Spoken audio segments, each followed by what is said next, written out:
जय श्री राम सभी भक्तों को, जय माता की। आप सभी के प्यार से फिर एक नई वीडियो के साथ हम हाजिर हो गए हैं। और आज की जो हमारी वीडियो है, आज हम जानेंगे अगर हमारे कुल देवी देवता रुष्ट हो जाते हैं तो कैसे हमारी जिंदगी और हमारे परिवार को तबाह कर देते हैं।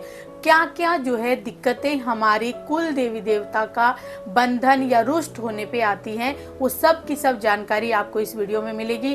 अंत तक बने रहना। अभी तक चैनल को सब्सक्राइब नहीं किया है, सब्सक्राइब करके रखिए ताकि आने वाली हर एक वीडियो की नोटिफिकेशन आपके फोन में पहुंच जाए। चलिए शुरू करते हैं आज की वीडियो। जय श्री राम जी। जय श्री राम, जय श्री बालाजी महाराज, जय माता की। क्या होता है कि कुल की शक्तियां जो होती हैं, परिवार की खानदानी शक्तियां होती हैं, और अगर उन खानदानी शक्तियों का रुष्ट होना, अगर वो रुष्ट हो जाती है तो जैसा कि इन्होंने कहा है कि परिवार को बर्बाद कर देती है या खानदान को बर्बाद कर देती है। देखिए, ऐसा होता है, अपना प्रकोप देती है, अपना कोप देती है।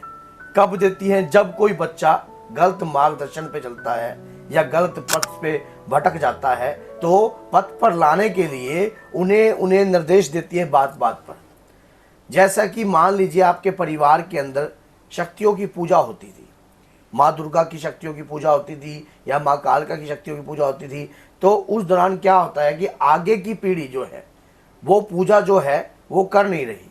आगे की पीढ़ी भूल गई है कि कौन सी कुल की शक्ति, कौन से कुल के देवता, हमें तो पता नहीं। आगे जिस प्रकार से मॉडर्न जमाना हो गया है उस हिसाब से हमें नहीं पता कि पीछे की शक्ति कौन सी थी। कोई ना कोई शक्ति तो होती है परिवार के ऊपर जब कृपा होती है।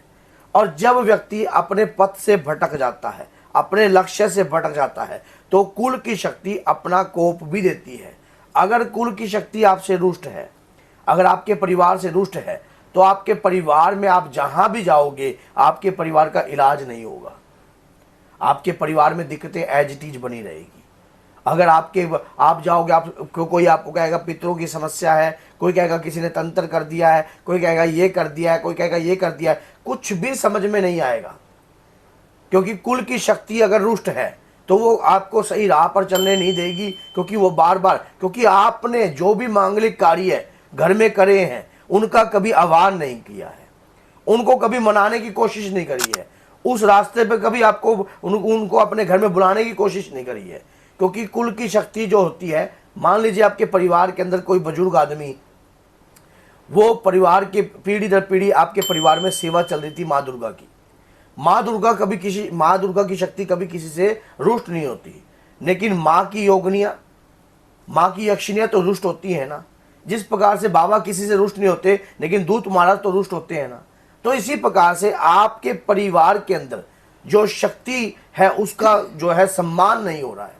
जब सम्मान नहीं होगा तो आप जब कहीं भी कुछ करें, तो इसलिए अपनी कुल की शक्ति का सम्मान करना बहुत जरूरी है। तो क्या हमारे द्वारा ही कोई ऐसी गलतियां हो जाती हैं जिनसे हमें जो है कुल में दोष उत्पन्न होता है? जैसे कि दोष उत्पन्न होने के कारण ये है कि हम कोई घर में मांगलिक कार्य कर रहे हैं, उनका कोई आह्वान नहीं करते। पुत्र की शादी करी तब भी कोई आह्वान नहीं करा। क्या हमारे घर के अंदर किसी ऐसे, मान लो जैसे कि हमारे घर में कोई संतान उत्पन्न हुई है, तब भी हमने उनका आह्वान नहीं करा, ना ही उनको याद किया, ना उनके स्थान पर हम गए। और इससे क्या होता है कि वो शक्ति हमसे रुष्ट हो जाती है। और फिर कुछ ऐसे कलंकित होते कपुत्र होते हैं जो घर में, जैसे कि आपके घर में माँ दुर्गा की पूजा हो रही थी, काफी लंबे समय से हो रही थी, माँ वैष्णो देवी की हो रही थी, या कोई भी आपके घर में वैष्णवी शक्ति की पूजा हो रही थी, तो उस दौरान आपके घर के अंदर पहले वो प्रक्रिया नहीं चलती थी, जैसे कि दारू, मीट, अंडा, शराब। लेकिन अब जो है ये सब की सब चीजें आपके घर के अंदर चलने लग गई है। तो कुल की शक्तियां आपसे रुष्ट होने लग गई हैं। तो वो शक्तियां आपसे रुष्ट होंगी, साथ में उनके रुष्ट होने से आपके पितर भी खुश नहीं होंगे, आपके पितर भी खुश नहीं होंगे, आपके पितर भी बलवान नहीं होंगे। आपके पितरों के ऊपर तो मलिनता आएगी आएगी। तो जैसे कि हमने सुना है, देखा है कि माता शीतला अगर नाराज हो जाती है तो हमारे शरीर पे भी रोग देती हैं, तो क्या इस तरह के रोग भी जो है घर में पनप सकते हैं? जो रोग भी पनप सकते हैं, ऐसी बीमारियां भी पनप सकती हैं। शरीर पर बार बार आपको अलग अलग प्रकार की छाया नजर आएगी घर जैसे के कि अंदर। माता निकल आएगी, बीमारियां निकल आएगी, स्किन से जुड़ी हुई दिक्कतें जो भी होने दिखते हैं, स्किन से जुड़ी हुई, ब्लड से जुड़ी हुई, शरीर के ऊपर छोटे छोटे लाल रंग के दाने से नजर आएंगे, कुल देवी रुष्ट होने के ये सबसे बड़ा कारण है। शरीर पे बेबुझा छोटे बच्चों को भी दाने नजर आएंगे बार बार, जो आपकी कुल की शक्ति अगर रुष्ट है। अगर आपने कोई बोल रखी है, जैसे कि कुल के नाम के अपने बोल रखी कि मैं कुल पर जाकर ये कार्य करके आऊंगा और ये सिस्टम करूंगा, तो वो बोल आपने पूरी नहीं करी। मान लीजिए अगर आपके घर के अंदर कोई मांगलिक कार्य हो गया है और वो कार्य होए कम से कम 2-2.5 साल हो गए, और आप उसके बावजूद भी आप अपने परिवार के साथ जो है अपनी वहां पर कुल शक्ति पर नहीं गए, तो वो भी उनका रुष्ट होने का कारण है। देखिए, माता बाबा कभी किसी से रुष्ट नहीं होते। रुष्ट होती हैं यक्षिनियां, योगिनियां, दूत महाराज, वीर, ये रुष्ट होते हैं। क्योंकि अगर एक बात बताइए, अगर आपके माँ बाप का सम्मान नहीं होगा कहीं भी, तो क्या आप वहां जाना पसंद करोगे? तो इसी प्रकार से जब बाबा का सम्मान नहीं होता या माँ का सम्मान या आपकी कुल शक्ति का सम्मान नहीं होता, तो वो कुल के जो शक्तियां होती हैं वो आपसे रुष्ट होती हैं। तो बेसिक सा उपाय एक ऐसा बताइए जो हमारी कुल देवी देवता हमारे ऊपर हमेशा प्रसन्न रहे। एक उपाय मैं आपको बताता हूँ। वैसे तो मैंने चैनल पर बहुत सारे उपाय बता रखे हैं। एक उपाय मैं आपको बताता हूँ। जिस दिन आपकी कुल की शक्ति का दिन होता है, जैसे कि आपकी कुल की शक्ति का दिन है, पूर्णिमा है या 14 है या कोई भी दिन आपकी कुल की शक्ति का है, उस दिन पर आपको विशेष कार्य करना चाहिए। विशेष कार्य का मतलब, जो भी अगर आपके उस दिन पर कड़ाई लगती है तो कड़ाई, क्षमा याचना, घर के मुखिया को साथ में लेकर हाथ जोड़कर क्षमा याचना करनी चाहिए कि हे कुल देवता, हे कुल श्रेष्ठ देवी, हमारे द्वारा गलती हो गई है, त्रुटि हो गई है, भूल हो गई है, हमें माफ कीजिए और हमारे परिवार के ऊपर जो है कृपा प्रदान कीजिए।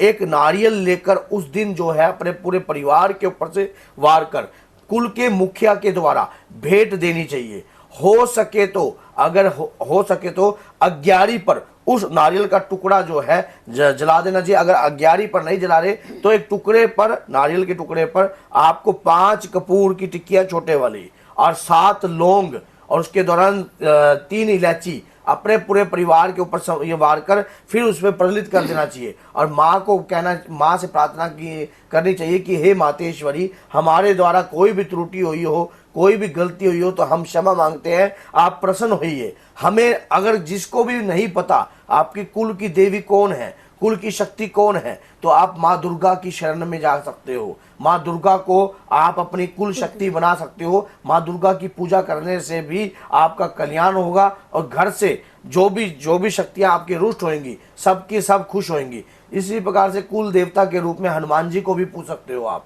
हनुमान जी को भी पूछ सकते हो और इनकी शक्तियों को जागृत कर सकते हो। ये आपको मार्गदर्शन भी देंगे, आपको बताएंगे भी कि आपकी कुल की शक्ति कौन है। हनुमान जी की पूजा अगर घर में चलती है तो कुल की देविक शक्ति, कुल के देवता की शक्ति, पितृ देवता की शक्ति जागृत जरूर होती है। ये ऐसी शक्तियां होती हैं जिन पे हमारे परिवार के ऊपर रक्षा कवच बना के रखती हैं, लेकिन हम उन्हें भूल जाते हैं। उसके बाद ये हमारी गलती है, ये हमारी त्रुटि है, उनमें उनका कोई कसूर नहीं है। हम अपनी शक्तियों को भूल गए, ये हमारी गलती है। तो हमारा नैतिक फर्ज बनता है अपनी शक्तियों को याद करना। कोई भी मांगलिक कार्य के अंदर अगर आप अपनी शक्तियों को, कुल की शक्तियों को याद करके चलोगे या उन्हें मना कर चलोगे तो कभी भी आपका कोई नुकसान नहीं होगा। तो बोलिए जय सीताराम, जय श्री बालाजी, जय माता दी।